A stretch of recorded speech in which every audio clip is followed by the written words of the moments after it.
Por que tantos católicos deixam a Igreja Católica?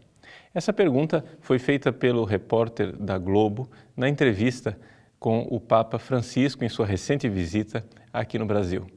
O Papa confessou que não estava por dentro das estatísticas e da situação concreta da Igreja do Brasil. Eu gostaria de contribuir com o debate simplesmente dizendo: tampouco eu sei as causas. Eu também não sei por que tantos católicos deixam a Igreja Católica. Porém, gostaria de acrescentar um detalhe na descrição do quadro geral. A grande realidade é que nós temos protestantismo dentro da própria Igreja Católica. E é isso que dificulta o nosso diálogo ecumênico com os protestantes. Ou seja, nós queremos viver em paz e tranquilidade com os nossos irmãos protestantes. No entanto, o grande problema é que eles não sabem com quem estão dialogando, porque nós temos uma Igreja Católica completamente infiltrada de protestantismo. Então, na realidade, quando eles muitas vezes acham que estão dialogando com a Igreja Católica, estão dialogando com o ramo protestante que está dentro da Igreja Católica. Assim, a saída da Igreja Católica para muitas pessoas significa simplesmente uma mudança de endereço e não de mentalidade. Ou seja, inúmeras pessoas já eram protestantes enquanto ainda se achavam católicas. Como assim? Bom, para fazer um juízo tão severo com relação a essas pessoas, nós precisaríamos talvez definir de forma bastante rápida e prática o que é o protestantismo. A essência do protestantismo é que cada protestante é o seu próprio Papa. Ou seja, o protestante, ele é o Papa que tem o critério de interpretação infalível da Sagrada Escritura e daquilo que é a Palavra de Deus. Ora, nós católicos não pensamos assim.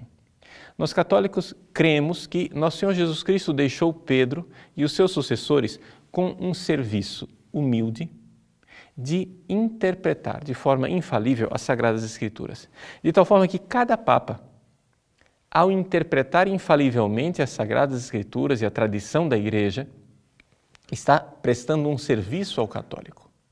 Assim, quando nós vemos, por exemplo, que a mídia, de uma forma geral, espera que o Papa Francisco, do dia para a noite, vá mudar os ensinamentos da Igreja Católica e, assim, ele possa se abrir para o mundo moderno e mudar toda a moralidade católica, nós vemos que essa mídia tem uma mentalidade que não é católica. Ou seja, o Papa, ele não tem esse poder.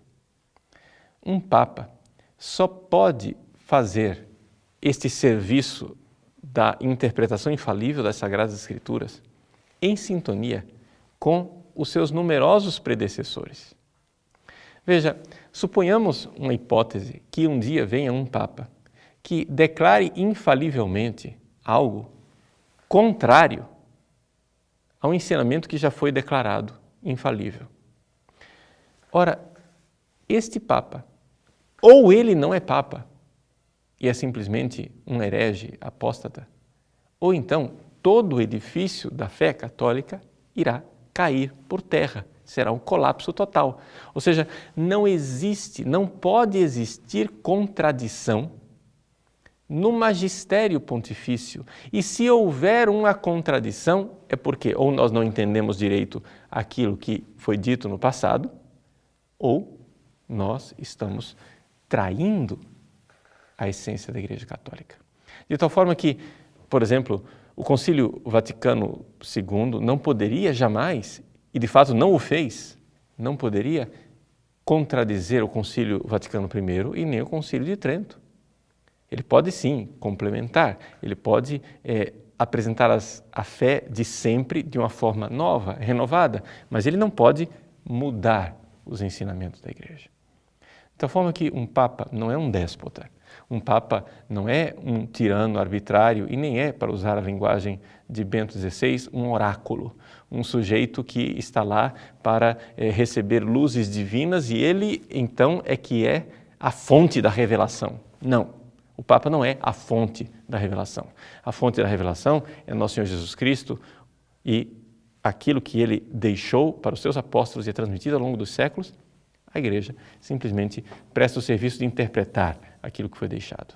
É assim que o Papa, sim, pode e deve interpretar a palavra de Deus com autoridade, em sintonia com os seus predecessores. Agora, quando nós vemos que os protestantes negam essa autoridade do Papa, nós vemos um sintoma claríssimo que cada protestante é o seu próprio Papa. Ou seja, esse é o princípio do livre exame das Escrituras proclamado por Calvino, não é? Ou seja, cada um pode interpretar a Escritura do jeito que quiser, cada um é o seu próprio Papa. E quando nós vemos dentro da Igreja Católica este espírito, não é, ser cada vez mais incentivado em meio aos fiéis, alguns grupos de fiéis, nós estamos diante de um fenômeno de neoprotestantismo dentro da própria Igreja. É assim que teólogos liberais como Hans Küng, Leonardo Boff ou o padre Torres Queiruga e Companhia Limitada, estes teólogos, na verdade, já deixaram de ser católicos há muito tempo. Eles são neoprotestantes que interpretam a fé como se eles mesmos fossem o Papa.